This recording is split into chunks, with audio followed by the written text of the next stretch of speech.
Have you ever wondered what it would be like to be the most powerful person in ancient Egypt? Forget your morning alarm. A pharaoh's day started with a team of servants and high priests, ready to transform him into a living god. Let's dive into a day in the life of a pharaoh. The title pharaoh literally means great house, referring to the royal palace.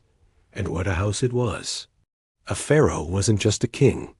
He was the head of state, the top general, and the high priest, considered the divine link between the gods and the Egyptian people. His first duty of the day? A super important religious ceremony.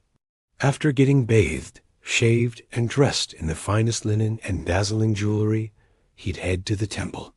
There, he'd perform rituals to honor the gods, ensuring harmony and balance, or Ma'at, across the two lands of Upper and Lower Egypt.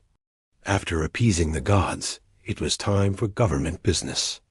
A pharaoh made laws, collected taxes, and planned massive construction projects. Imagine having the final say on building the next Great Pyramid. He would meet with viziers, scribes, and military leaders, listening to reports and making decisions that affected millions.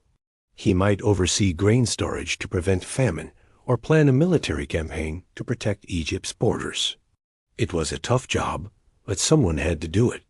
The afternoon might bring more official duties, like judging legal cases or inspecting monuments, but there was also time for family, feasts, and hunting in the marshes.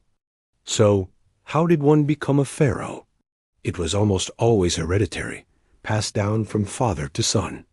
The first pharaoh, many believe, was Narmer, who united Upper and Lower Egypt around 3100 BCE, while most pharaohs were men. Powerful women like Hatshepsut and Cleopatra also took the throne, proving they could rule just as effectively. But what happened when a pharaoh's reign ended? This is where things get really fascinating. The ancient Egyptians believed in a vibrant afterlife, and they wanted to make sure their pharaoh got there in style. This led to the incredible process of mummification. For 70 days, special priests would work to preserve the body. First, they removed the internal organs, except for the heart, which they believed was the center of intelligence.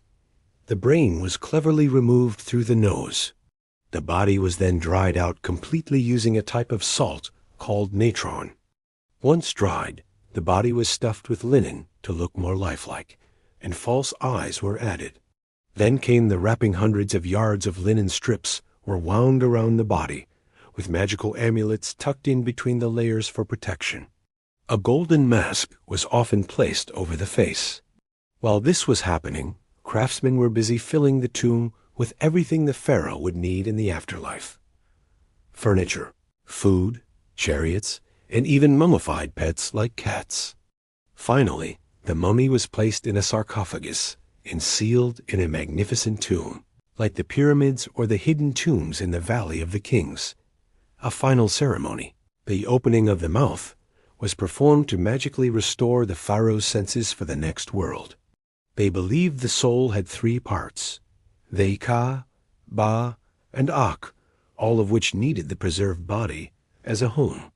Thanks to this incredible process, we can still see the faces of rulers like Tutankhamun and learn so much about this amazing civilization thousands of years later. Thanks for watching. If you enjoyed this trip back in time, don't forget to like, subscribe, and hit that notification bell for more adventures into history. See you next time.